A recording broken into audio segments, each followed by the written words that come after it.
So, for the ones that are here and for the ones that are connected, thank you very much for being here. Your time, especially during the COP, is precious.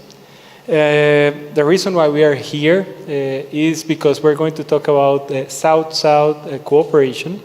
And we have a very interesting collaboration between Cuba, Chile, and Panama. And we will be sharing a bit of their experiences in light of the enhanced transparency framework. My name is Esteban Bermudez, and I work for the Global Environment Facility. And because of the work that the Global CBIT, that is the Capacity Building Initiative for Transparency Global Support Program, for short CBIT GSP, enabled through one of its regional networks, we had the opportunity to support these three countries to share experiences and knowledge. I had the experience to share with one of the speakers today some of their experiences, and I think it's very, very interesting. So we will start with opening remarks by Chizuru Aoki, that is the lead environmental specialist at the GEF, and is also the manager of the CBIT, the Capacity Building Initiative for Transparency. So please, if you can come over here.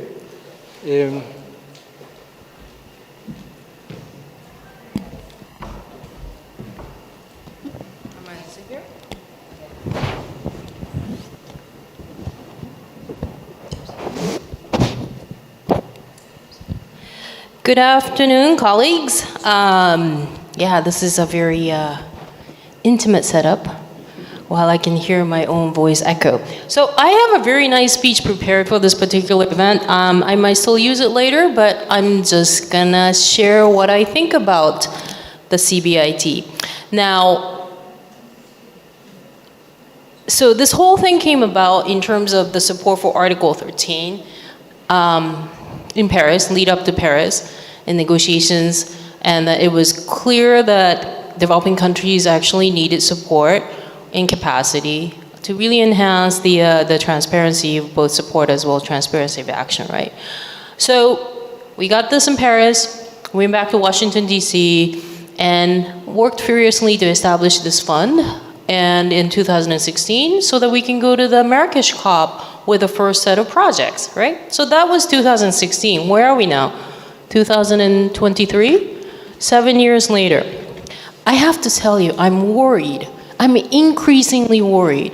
And maybe I shouldn't say this, but I am really, really worried because I know a lot of countries, and we're gonna hear about the great examples from the three countries, have really embraced and done what they can do with the CBIT, raise the capacity. Some are coming back to for additional projects.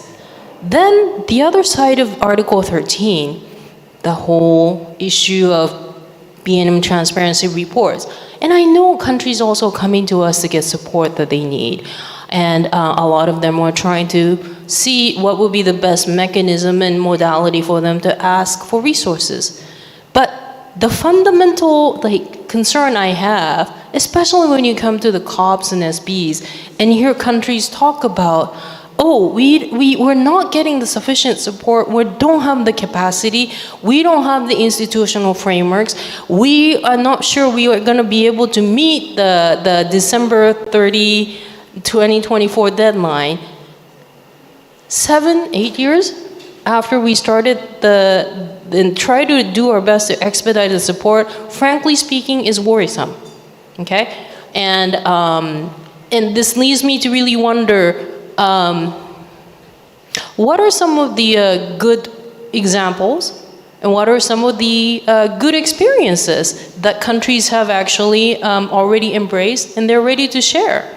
And I know there's a lot of them out there. Fatima Zahra's global platform, the GSP, it's been doing a lot of good work, and we really have been consistently there to support the countries through the platforms as well as individual country support. And I feel like, one of the missing elements in terms of really helping to build the confidence as well as provide assurances to the countries is that maybe the messaging from ourselves as well as countries and those who are taking advantage of the support mechanisms, maybe they're not being heard enough, or we don't have enough data points to share, or perhaps we need to do a lot more effort to enable those words to come out.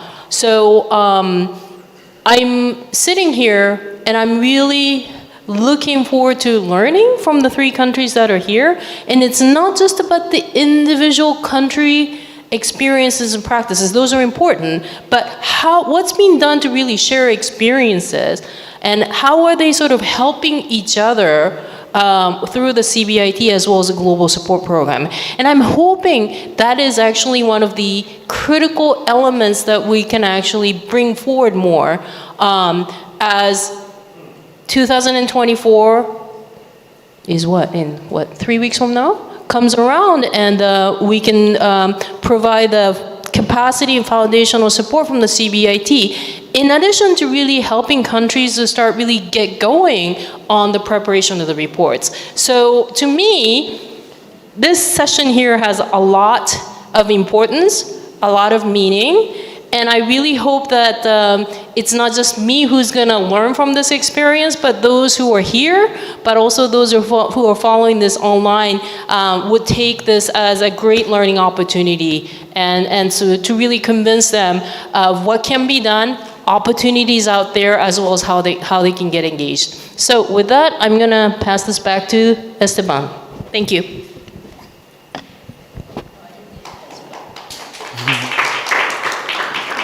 Thank you very much. Yes, if you need to. I know you also have to cover negotiations and many other topics, so in case you need to go somewhere else.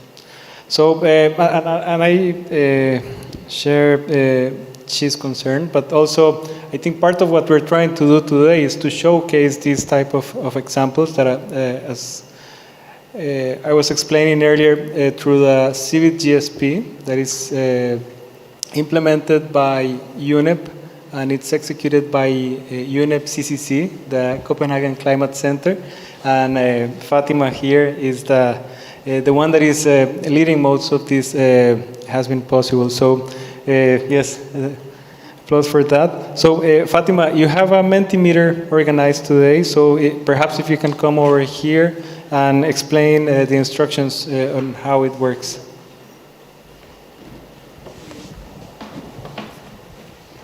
Thank you very much, Esteban. Thank you for the introduction. So as Esteban had mentioned, so we have the CIBIT Global Support Program, and our main objective is basically helping countries to transition towards the BTR, but also helping them accelerate the submissions of the last BOR so that they get ready to work on the BTRs. And we do that through various modalities, in direct in-country support based on the needs. So we have conducted we work mainly through networks. So we have 10 regional networks and linguistic networks. So we have conducted a comprehensive capacity need assessment, and based on that we have developed work plans, and we have started providing supports that can be in-country supports based on the needs, regional trainings, but also a lot of experience sharing. As Chiz was mentioning, this is a very important element, actually, the sharing of experience that countries can learn from each other. So I just wanted to mention that we are going to have a series of events next year, one event almost every month, sharing experiences from the concluded CIBIT projects, so that countries can actually learn from each other what had worked, what didn't work, so that they can learn for future CBIT projects and also for the projects that they are having at the same time. With that, I just now we have a small Menti for you, just to get your impressions about South-South collaboration, which is a very important element for the program, and also great opportunities for countries to learn from each other.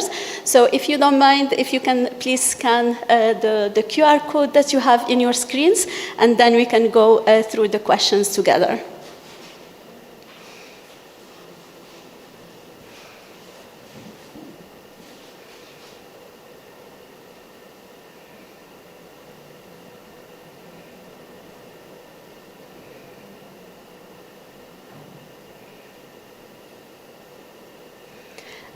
I think, is my screen visible to the people online? I don't know, Laura, yes? Mm-hmm. Yes?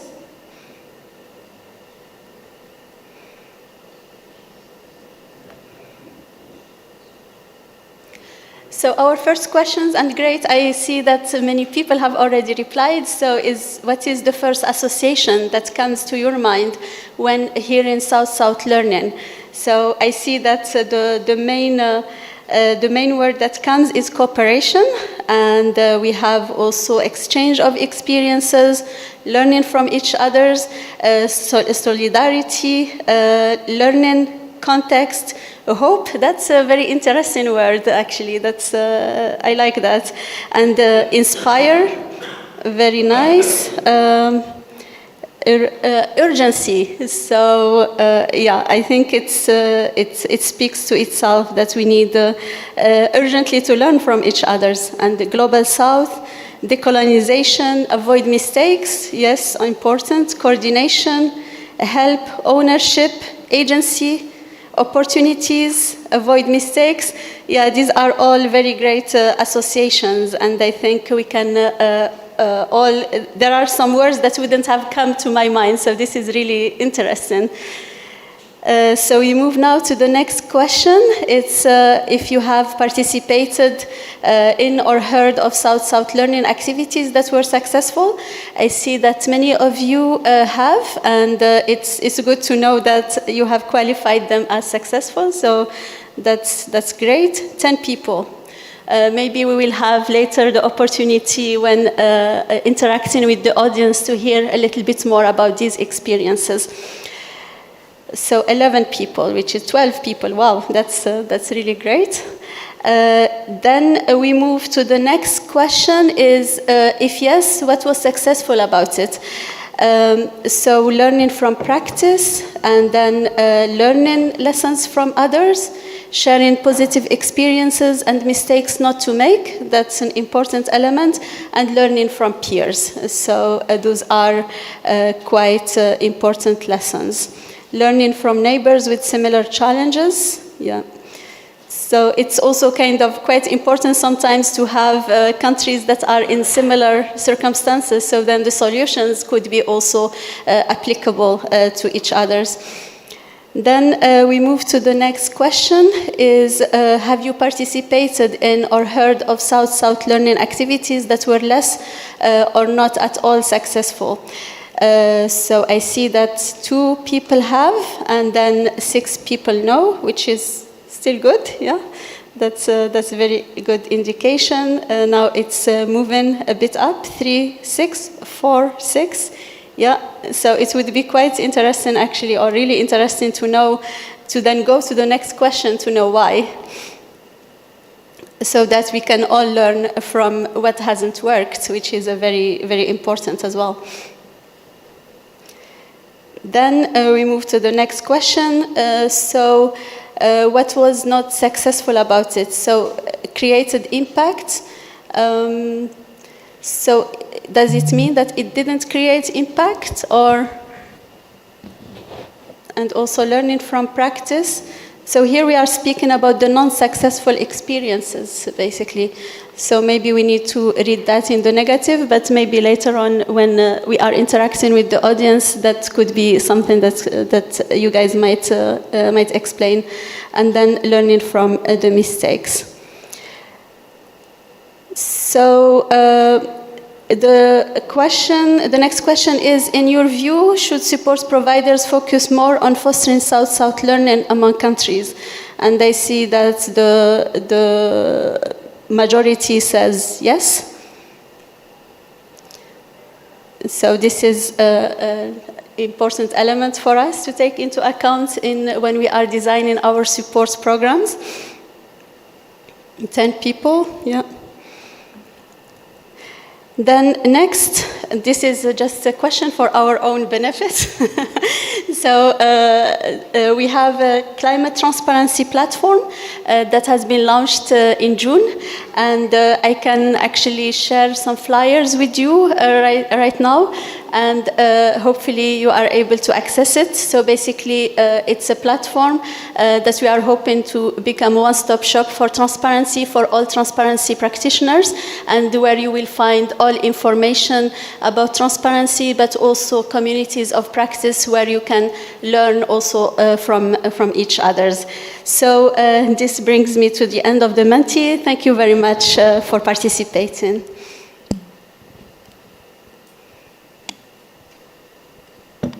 And back to you, Esteban. Thank you very much, Fatima Sara. Is Kevin also able to see us? Okay, perfect. So now I'm going to call the panelists. So we have Melanie Acosta, that is the Greenhouse Gas Inventory Coordinator in the Department of Mitigation, Climate Change Division at the Ministry of Environment of Panama. We also have Wenceslao Carrera, mitigation expert at the Center for Information Management and Energy Development at Cuba Energía in Cuba. And online, we have Kevin Basoa, that is the coordinator of the National Inventory System at the Climate Change Division in the Ministry of Environment of Chile. So Kevin, I hope you can hear us. Perhaps you can just open the mic to confirm. Yes, I can hear you fine. Okay, perhaps to the technicians, if you can increase the volume from the computer so we can hear Kevin a bit better. Thank you, Kevin, for joining us. I know it's early for you. Perhaps to the audience that is joining us here in person and online, I have to say that I'm cheating a little bit because I was in a previous side event with Melanie, so she was actually also speaking a bit more into detail about the preparation of their BTR, which I find it very interesting. Actually, today, another side event was happening with a consultative group of experts and Andorra, which happened to be the first developing country to, well, not developing country to, the first country to submit their BTR, was talking about their experiences. So maybe, Melanie, what you can do is explain us a little bit, because we're talking about South-South cooperation, but perhaps if you can give us a bit of context about why you made contact with CBGSP, with Paulo Cornejo, and also what were the outcomes, so then we can continue with the conversation and see what happened afterwards. Thank you, Esteban, and thank you for the invitation to exchange some experience on South-to-South cooperation. Well, in the case of Panama, just to give you some context about the system and the work that we have been doing on the past few years, like the system of Panama is really new. We start like building and the institutional arrangement and doing the capacity building in Panama like around 4 and 6 years ago. So our system it's considered like a really new system. And this process started actually with South-to-South cooperation with Chile a few years ago. And then they helped us a lot to establish the system of the GSG system to Panama. And then we started this cooperation. We also have the Latin American, the Red INHEI, la Red Latinoamericana de Inventarios, that we have a space to exchange lessons learned with some colleagues in the same language. So that help us a lot to improve the capacity building, how we are going to structure our system, the institutional arrangement. So a few years after, we are here exchanging some experience with Cuba, how was that process, how now we have been report a second biennial updated report, a fourth national communication with this new system that have been a great outcomes with the capacity building. We also have been improving a lot the quality of the GSG inventory, and since it's a new system, also have been designed since the beginning to fulfill the new challenges that the ETF has for all of us with the report of the biennial transparency reports. Thank you very much, Melanie. And perhaps for Kevin, on the other side, what was the experience of Chile? How did you benefit from this South-South cooperation? If you can also give us a bit more context, why did you participate in this collaboration, and what were the outcomes? Can you hear me fine? Yes. Yeah. Thank you. First of all, thank you for having me here. It's a pleasure to be here. I can hear myself through the mic. Maybe if you can mute that. It's off. Yeah. Okay. Now it's fine. Thank you. Okay.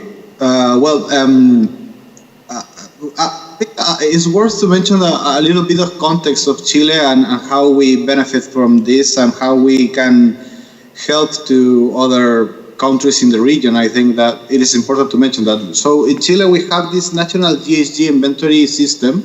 So we have a lot of experience in that because we've been preparing this from 2012, I think.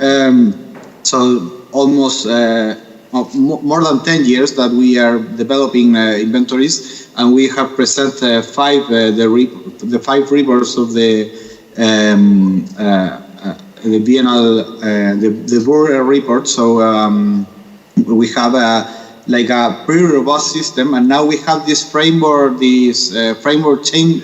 climate change law. So that makes like this system official in Chile. So it takes like a more importance in the climate policies in Chile. So all the accountants, all the mitigation actions need to pass to this system and consider the methodology to implement mitigation action. So saying this, I wanted to say that we have this experience, and we wanted to share it with other countries. We shared it with Panama in the past. We a few months ago with Cuba.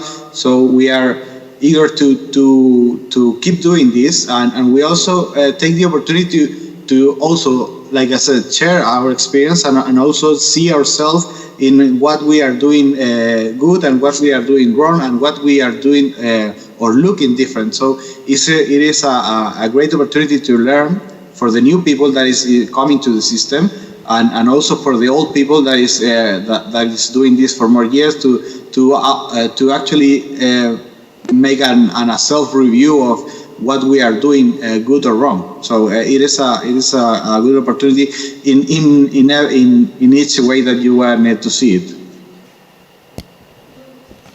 Thank you very much, Kevin. And I understand that then Cuba became also part of this triple collaboration.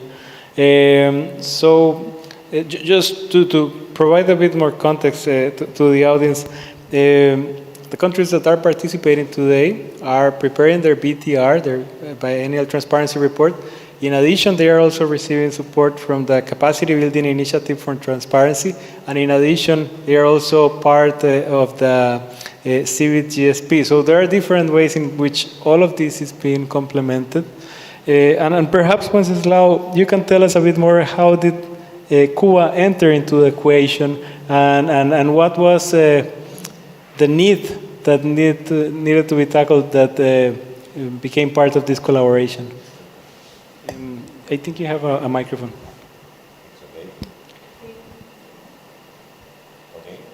Okay.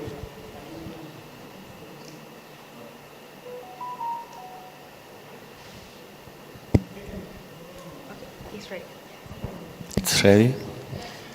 Oh, good afternoon, everyone. First of all, I would like to thank the organizers for inviting me to share some ideas about the South cooperation in this field. First of all, I would like to say that our project, CBIT project, was designed for a follow sector. Because, for instance, in our country, we have the task to build the system under the transparency requirement of Paris Agreement. And our approach is to build this system at the national level, at the sectoral level, at the project level, and also, of course, at territorial level in our provinces and municipalities. And the Ministry of Agriculture in our country, as a body of the government, deal with all the responsibilities in agriculture, in forestry, and in land use. Then the CBIT project, GIF project, was focused on this area to build a system in a transparency system. And the project contained all the things related to the system in adaptation, mitigation, and also in support. We had, of course, some experiences in reporting, in elaboration and communicated the reports. Cuba prepared and reported 3 communications before and 1 BUR. But of course, this is different, some experiences, but now we have to report under the Paris Agreement. The complexity, the requirements are, of course, very high. And we have not the needed experience to do that.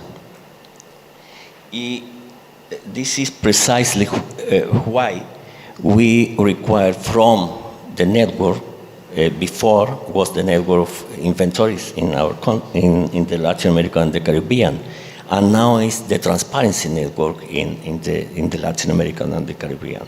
And Chile was an experience, a good experience, and Pablo Cornejo worked for a lot of years in this field. And also Panama was working with Chile in this. Then we thought that it is very important to exchange experience to advance quickly in this process. And really, I think this exchange was up until now, and I think that in the future will be also very useful for our country. Because there, for instance, I can say that we modified some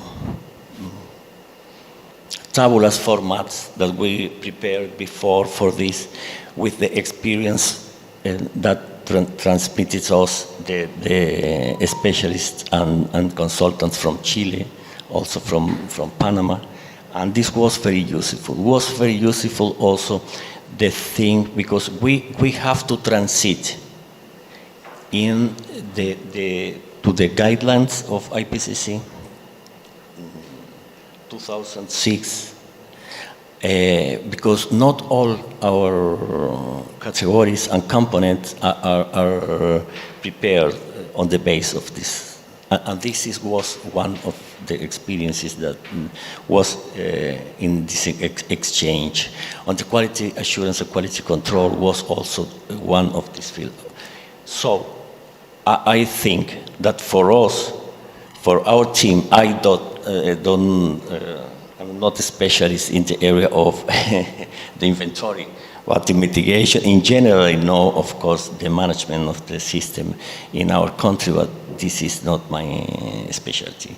But I know how our colleagues worked in this area and how useful was this preparation in the exchange that were 2 or 3 exchanges were online, and up until now they carried out 2 in-person exchange that was very useful with Panama and with Chile.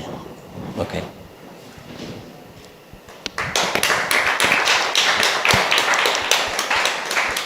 So thank you to the panelists for sharing their experiences. Since we have a small group, I would like to ask if the audience here or online have any specific question before we continue with the conversation. So please feel free to raise your hand if you're here or online. Otherwise, we can continue with the conversation over here. I think the previous distribution that we had in the room was less formal. So I don't know, also Fatima, because you are the one that can see online if there is any question. But if not, feel free to raise your hand later on. What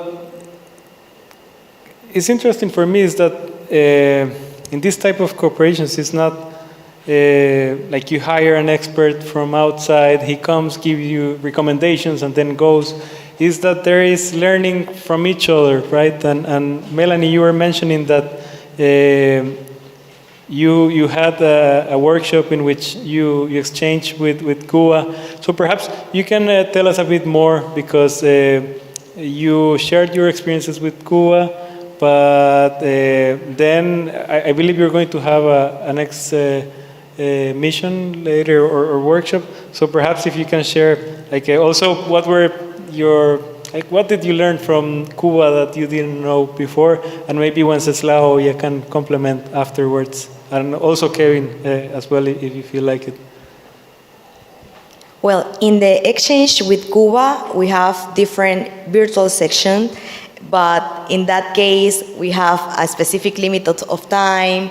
In virtual, you don't have the same exchange experience that when you do it like in person. So in the case, we have like 2 or 3 sessions virtual, but we have a 4 days presence in Panama City. In that, during that week was really interesting to not only present all the process that we have been through, all the establishment of the institutional arrangement. We also share about the design of the climate transparency platform that we have been built with the CBIT project in 2022, with the first version of that project. But we also exchange the progress that we have developing some national emission factors on the agriculture, because as my colleagues say, the CBIT project of Cuba is about the AFOLU sector. So we have to get advantage of that section.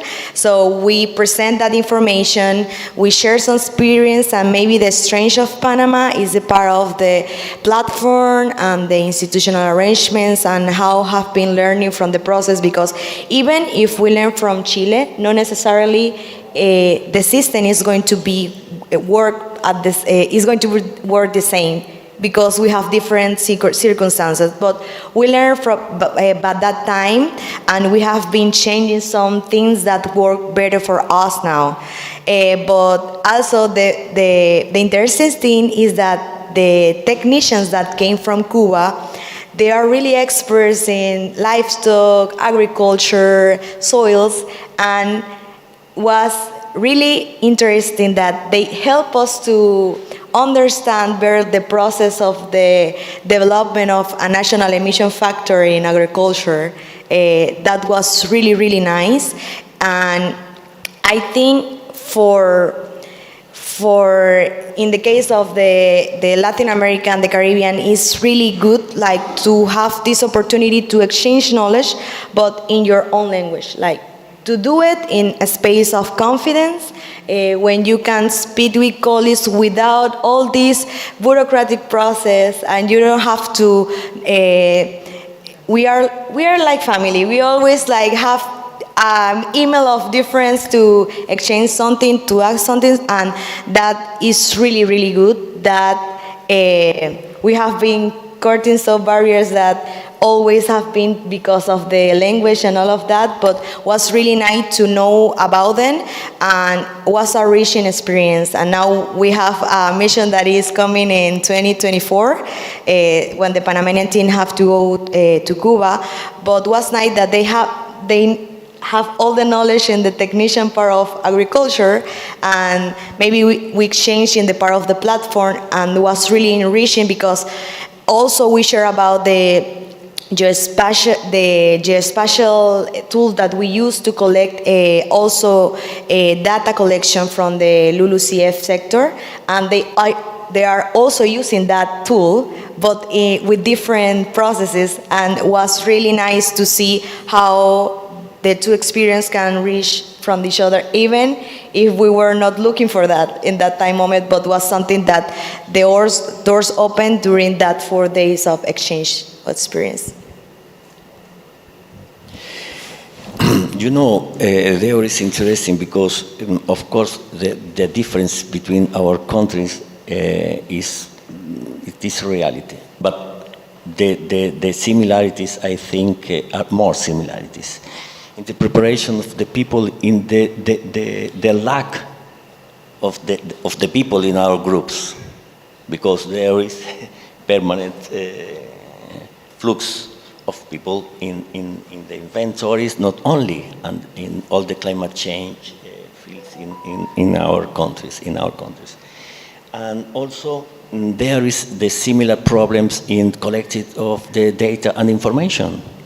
The flux of this data and information, the responsibilities of each of the institutions in giving this information in the right time to compilate these reports. And for instance, our people said, because we had a meeting after this to see what's the main deliveries for the cooperation. And it was very interesting, the learning about how to complete the service, because we have the last inventory communicated to the UNFCCC. It was the inventory of the year 2016. Of course, in national conditions, we have up to 2019. But there are not all the service completed from the 19, from the 92, the 16th. How to do this? How to use the experts to collect this information, to appreciate this information. It was very important for our teams, because now the requirement under the convention, under the Paris Agreement, the MPGs and also the common tabular formats are very high. We have to fill all these blanks, and there is not always information to do that. the exchange of information, how to different teams in different countries do this, is very, very important. The language is very important also in our region, and this is very valuable to do this exchange, and how we think that in the future, not only for the inventories, but also for the tracking of NDCs, also for establishing MRB systems under the Paris Agreement for support for climate finance. It is very useful. It will be very important for our countries to implement this cooperation South-South. And I give a high importance the network. It is very useful in our region, and I think that we have to strengthen this cooperation. Yes. Thank you. There is this quote from a TV show that says, like, I'm smarter in my own language.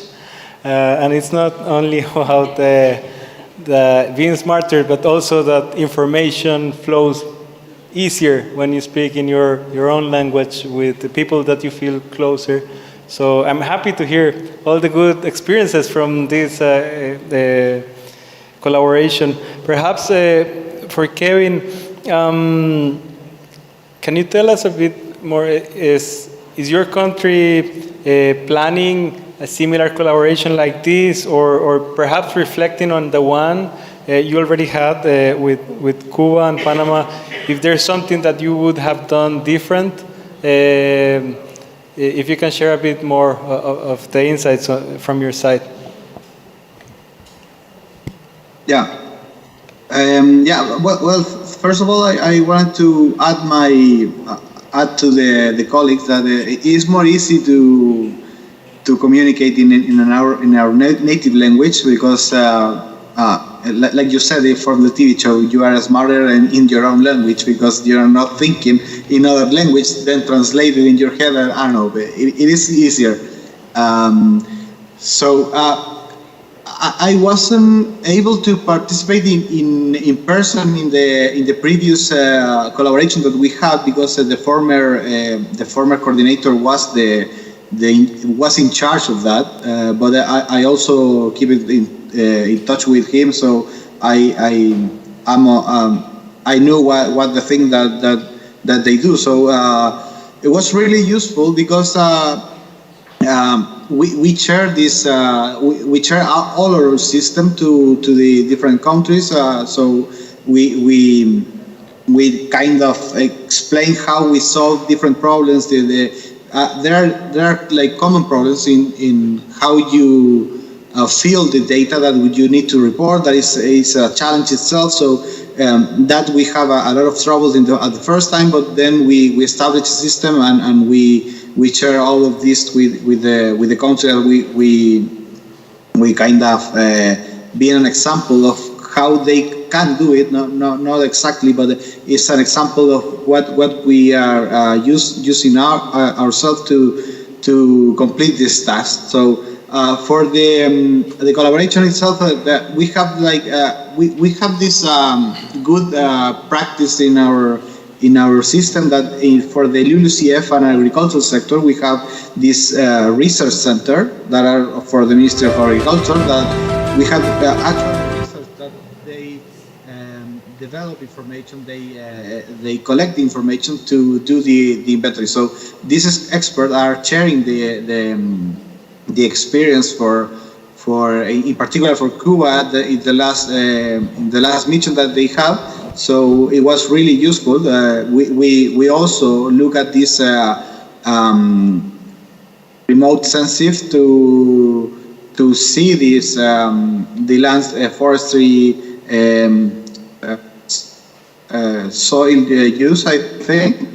So it is. We have like the same methodologies, but we need to share the actual challenge that this methodology involves. So We actually now we have like 2 sections. I think we need to prepare to online meetings with agriculture and LULUCF sector to keep collaborating with Cuba in particular. So we are eager to keep going this South-South collaboration.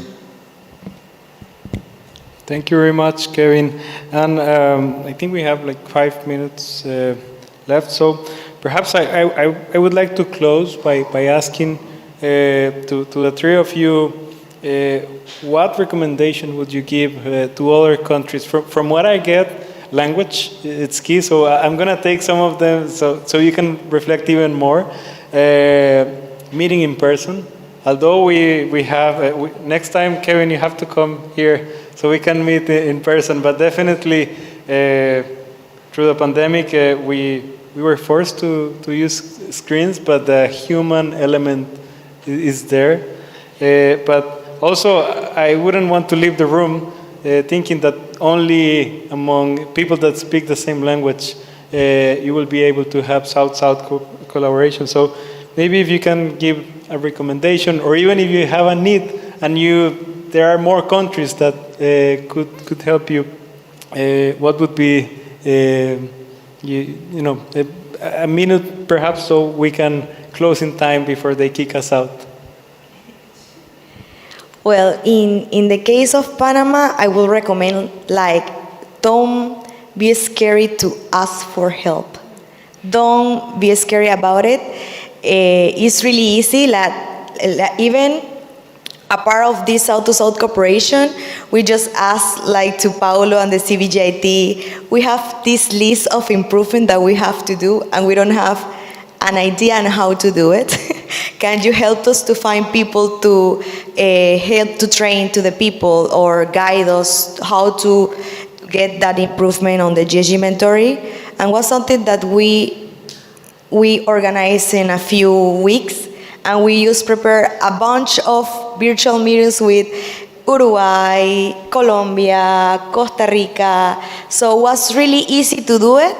And now, thanks to that virtual meetings, we get the chance to improve some additional things to the GSG inventory. So don't be scared to ask. Just ask, and maybe it's not a lot of bureaucratic procedure, and in a few weeks you will get the help that you need. We have a big challenge to the next year, is to prepare and communicate the first BTR. And do it under the requirements of NPGs and the decision of Glasgow. And really, we need to work very hard. And to do that, the experience that was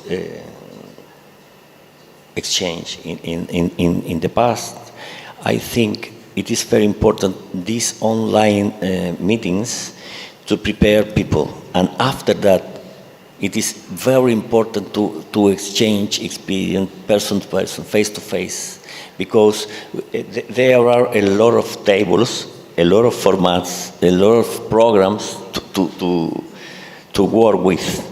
And I think this process will be very, very hard, and we need to engage more people and training more people in this process. And we now we have the flexibilities that the MPGs allow. They are not so flexibility, but at least our flexibilities. But we have to fulfill all these gaps that we have. And in our BTR, first BTR, I know it will be not perfect, but we will work to the second in 2026, and for the third in 2028. And this is a process. This is a continued process that we need to work together to improve permanently this not only inventory and all the paragraph that is for the BTRs. Thank you both. Over to you, Kevin, if you would like to add something in addition to your panelists. I wanted to comment on what you said about it's not necessarily that you have to have a same language collaboration. Also, it's important to collaborate with other countries. I think we have similar problems, and we have similar problems that we haven't had the opportunity to solve. So we need to learn about the people that they are doing this for more years than us. So that is important to mention. And I also I agree with what my colleague says, because you have to have the courage to apply for this collaboration, and you also have to have these regular online meetings that are also important. It is important to learn about this, that the pandemics, like the one thing that is good from the pandemic is that you can work with people far away. So that is it is a giant opportunity to take. So I think that when Slao said you need to have like this periodical online meetings, and then change to one-on-one or in-person meetings, and this is a really good kind of work to solve the problem. So I think that is the key things. Thank you. Well, many thanks to the trio of you, and thank you to the people that join us in person and online. Just last few messages. If your country hasn't requested support from the Capacity Building Initiative for Transparency, or to prepare your biennial transparency report, please, you are entitled for support from the Global Environment Facility. We also have the CIVIT GSP that allowed for this South-South collaboration, and we hope we can have more examples like this. So also a thank you to the team that enabled this. And thank you very much to the Capacity Building Hub and the PCCB for hosting this event. I think we all learned significantly from today, and I feel inspired and try to answer some of or at least address the concern that Chizuru expressed at the beginning. So thank you for your time, and hope to see you soon, and hope for a successful COP. Thank you very much.